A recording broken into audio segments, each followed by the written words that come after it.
Jagtial municipal కార్యాలయంలో ACB దాడులు, అవినీతి ఆరోపణలపై 9 గంటలకు పైగా తనిఖీలు, సిబ్బంది ఫోన్లు స్వాధీనం. జగిత్యాల పట్టణంలోని మున్సిపల్ కార్యాలయంలో మంగళవారం ఉదయం ఏసీబీ అధికారులు విస్తృత దాడులు నిర్వహించారు. పలు విభాగాల్లో అవినీతి ఆరోపణలు వెల్లువెత్తడంతో తనిఖీలు చేపట్టినట్లు సమాచారం. టౌన్ ప్లానింగ్ విభాగంపై వచ్చిన ఫిర్యాదులను దృష్టిలో ఉంచుకుని అధికారులు ప్రత్యేక దృష్టి సారించారు. దాడుల సందర్భంగా కార్యాలయంలో ఉన్న సిబ్బంది ఫోన్లను అధికారులు స్వాధీనం చేసుకున్నారు. ఎలాంటి సమాచారాన్ని బయటకు పంపకుండా ముందస్తు జాగ్రత్త చర్యగా ఈ నిర్ణయం తీసుకున్నట్లు తెలుస్తోంది. కార్యాలయంలోని పత్రాలు, ఫైళ్లను కూడా అధికారులు పరిశీలిస్తున్నారు. పట్టణంలో అనుమతుల మంజూరు, నిర్మాణాల అనుమతుల్లో అక్రమాలు జరుగుతున్నాయనే ఆరోపణలపై ఏసీబీకి పలు ఫిర్యాదులు అందినట్లు సమాచారం. ఈ నేపథ్యంలో టౌన్ ప్లానింగ్ విభాగంలో పనిచేస్తున్న అధికారుల పనితీరును సమగ్రంగా పరిశీలిస్తున్నారు. అక్రమాలపై ప్రాథమిక ఆధారాలు లభిస్తే సంబంధిత అధికారులపై కఠిన చర్యలు తీసుకునే అవకాశం ఉంది. ఏసీబీ వర్గాలు ఈ సందర్భంగా ఈ దాడులతో మున్సిపల్ కార్యాలయ సిబ్బందిలో కలకలం రేగింది. పట్టణ ప్రజలు మాత్రం ఈ చర్యలను స్వాగతిస్తున్నారు. అవినీతి నిర్మూలనకు ఇది మొదటి అడుగు కావాలని అభిప్రాయపడుతున్నారు. అయితే ఉదయం నుంచి రాత్రి వరకు అధికారులు ఇంకా తనిఖీలు నిర్వహిస్తుండటంతో పూర్తి వివరాలు తెలియాల్సి ఉంది. తనిఖీలో డీఎస్పీ విజయ్ కుమార్ తో పాటు పలువురు అధికారులు పాల్గొన్నారు.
జగిత్యాల మీడియా మిత్రులందరికీ నమస్కారం.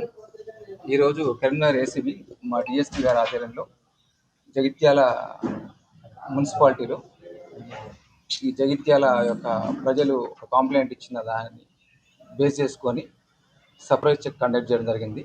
ఈ సర్ప్రైజ్ చెక్లో ACB staff, Karimnagar ACB staff మరియు ఆడిటర్స్ మరియు ఇతర డిపార్ట్మెంట్ వాళ్ళ మంచి విట్నెస్ల సహాయంతో మొత్తం సోదా చేయడం జరిగింది. ప్రతి వింగ్ మరియు ప్రతి సెక్షన్ని కూడా చెక్ చేయడం జరిగింది. ఈ చెక్ చేసే క్రమంలో మాకు కొన్ని ఇర్రెగ్యులారిటీస్, కొన్ని లోపాలు మేము గమనించాము. అందులో ముఖ్యంగా ఈ ఫైనాన్షియల్ సంవత్సరంలో ప్రాపర్టీ ట్యాక్స్ అనేది చాలా ఒక 50% వరకే కలెక్ట్ చేయడం జరిగింది. అదేవిధంగా ఈ షాప్స్ ఉంటాయి కదా, షాప్స్ ట్యాక్సెస్, అది కూడా కమర్షియల్ షాప్ ట్యాక్సెస్ కూడా చాలా గణనీయంగా తగ్గింది. ముఖ్యంగా అడ్వర్టైజ్మెంట్ ట్యాక్సెస్, ఈ హోర్డింగ్స్ అంటే ఉంటాయి కదా, ఏది అసలు ఈ సంవత్సరం అది ఎటువంటి ట్యాక్సెస్ కలెక్ట్ చేయలేదు. అది గవర్నమెంట్ చాలా నష్టం కలిగించే విధంగా ఉన్నది. అదేవిధంగా ముఖ్యంగా గత 5 సంవత్సరాల నుండి ఒక 4 ఆటోలు మరియు ఒక ట్రాక్టర్ ఈ మున్సిపాలిటీకి సంబంధించిన ప్రాపర్టీ మిస్సింగ్లో ఉన్నది. దాని గురించి ఎటువంటి చర్య తీసుకోలేదు. గవర్నమెంట్ కానీ మరి మున్సిపాలిటీ వాళ్ళు కానీ ఎటువంటి చర్య తీసుకోలేదు. దాని మీద ఫర్దర్ ఎంక్వైరీ చేసి అసలు ఏం జరిగింది అన్నది రిపోర్ట్ పెట్టడం జరుగుతున్నది. ఇంకా ముఖ్యంగా ఈ మున్సిపాలిటీకి కొన్ని బిల్డింగ్స్ రెంట్కి వేయడం జరిగింది. గత 18 సంవత్సరాల కింద టెండర్ వేసి అది కొందరు ఓనర్స్ దాన్ని రెంట్కి తీసుకోవడం జరిగింది. సిన్స్ 18 years ఆ టెండర్ మళ్ళీ రీటెండర్ అనేది జరగలేదు. అది కూడా ఈ రిపోర్ట్లో గమనించడం జరిగింది. ముఖ్యంగా ఈ మున్సిపాలిటీ యొక్క వెహికల్స్, రోడ్ మన చెత్త కలెక్షన్ చేసే వెహికల్స్ అయినా కానీ ఇతర వెహికల్స్ అయినా కానీ దానికి ఒక రిపేర్కి అయినా కానీ దాని యొక్క డీజిల్ మెయింటెనెన్స్కి అయినా కానీ డీజిల్ కన్జప్షన్లో కానీ చాలా లోపాలు కనిపించినాయి. దాన్ని కూడా క్లుప్తంగా వెరిఫై చేసి రిపోర్ట్ పెట్టడం జరుగుతుంది. ఇంకా ఎల్ఆర్ఎస్ అప్లికేషన్స్ అయినా కానీ బిల్డింగ్ పర్మిషన్ అప్లికేషన్స్ అయినా కానీ కొన్ని పెండింగ్లో ఉన్నాయి. ఆ పెండింగ్ ఎందుకన్నది కొన్ని వెరిఫై చేస్తాము. ఇంకా ముఖ్యంగా టౌన్లో కానీ సరౌండింగ్స్లో కానీ ఫాగింగ్ అనేది జరుగుతుంటుంది. ఆ ఫాగింగ్ కన్సర్న్ కెమికల్ పర్చేజ్ అయినా కానీ ఇంకా ఏ ఇతర దానికి ఎటువంటి రికార్డ్స్ మెయింటైన్ చేయలేదు. దాని పర్చేజ్ బిల్స్ అయినా కానీ ఫాగింగ్ ఎక్కడ జరుగుతుంది అనేది కూడా ఎక్కడ రికార్డ్స్ అనేది మెయింటైన్ చేయలేదు. మరియు జనరల్గా మనం ఇక్కడ స్టేషనరీ బిల్స్ అయినా కానీ ఇంకా మన పారిశుద్ధ కార్మికులకు వాళ్ళకి మినిమం ఉంటాయి కదా కొన్ని చీపుర్లు అయినా కానీ నాప్కిన్ అవన్నీ ఆ ఐటమ్స్ పర్చేజ్ చేయడంలో ఎటువంటి GST bills approved GST bills కానీ ప్రాపర్గా బిల్స్ అనేది కరెక్ట్ లేవు. అవి ఏందనేది ఫర్దర్గా ఇన్వెస్టిగేషన్లో మేము వెరిఫై చేయడం జరుగుతున్నది. ఈ క్రమంలో కొన్ని ట్రాన్సాక్షన్స్ యూపీఐ ట్రాన్సాక్షన్స్ మేము అబ్జర్వ్ చేసినాము.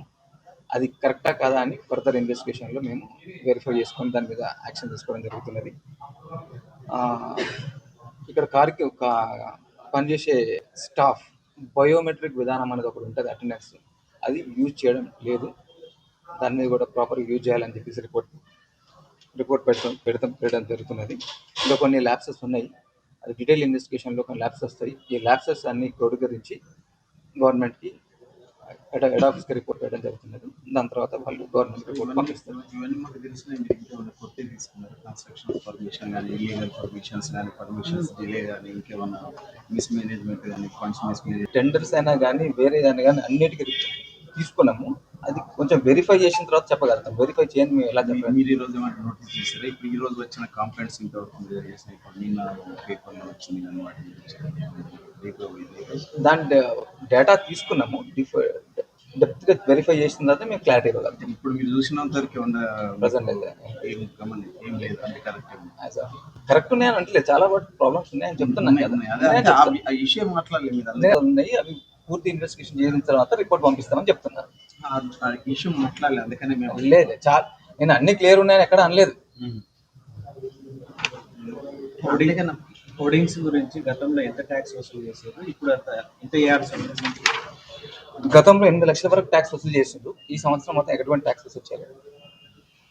సార్ ఈ ప్రాపర్ ట్యాక్స్ కూడా గతంలో ఎంత వసూలైంది, ఇప్పుడు ఎంత పెండింగ్, ఎందుకు చేయలేదు? అప్రాక్సిమేట్లీ 14 లక్షలు, ఇది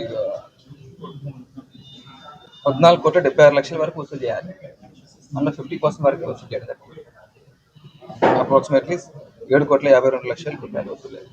కొన్ని హౌస్ నెంబర్స్ క్రెడిట్ చేసేదని చెప్పేసి తెలిసింది, దాన్ని మీరు వెరిఫై చేసి ప్రభుత్వ కార్యాలయాలు అసెస్మెంట్స్ డిలేట్ అయినాయి. ఇది ఒకటే రోజు ఇంత మొత్తంలో వెరిఫై చేయడం కుదరదు. మాక్సిమం డేటా తీసుకున్నాము, దాన్ని అనలైజ్ చేస్తాం. ఈ ఖాళీ స్థలాల్లో ఇంటి నెంబర్ వేసుకుని ఆక్రమించుకుని రిజిస్ట్రేషన్ చేసుకున్నాం, క్యాన్సిల్ చేస్తున్నారు. మీరు అడిగిన క్వశ్చన్స్ గురించి డెప్త్గా ఇన్వెస్టిగేషన్ చేయాలనుకుంటుంది. చెప్తాను కదా, ఒకటే రోజులో ఇంత చేయడం అనేది కుదరదు. డేటా అనేది తీసుకున్నాము, మాకు వచ్చిన రిపోర్ట్స్ ప్రకారము ఫర్దర్గా అనలైజ్ చేసి ఎక్కడెక్కడ మిస్టేక్స్ అవుతున్నాయో దాన్ని బట్టి రిపోర్ట్ కంటిన్యూ ఉంటుంది సార్. ఇది ఇప్పట్లో అయిపోయింది, మీకు జస్ట్ ప్రిలిమినరీ రిపోర్ట్ కంటిన్యూస్. వీటన్నిటి మీద ఎవరి మీద చర్య పడే అవకాశం? కన్సర్న్ పర్సన్ ఎవరైనా కూడా దానికి బాధ్యులు వాళ్ళ మీద గవర్నమెంట్ యాక్షన్. మీరు 9 గంటల సేపు ఇదంతా చేస్తున్న తనిఖీలు చేశారు, వాళ్ళకి ప్రాపర్గా ఒకరు అనే అధికారం మొత్తం ఇన్వెస్టిగేషన్ చేసిన తర్వాత దాని కన్సర్న్ పర్సన్ ఎవరు ఉన్నారో వాళ్ళ మీద రిపోర్ట్ పెట్టడం జరుగుతుంది. Thank you very much.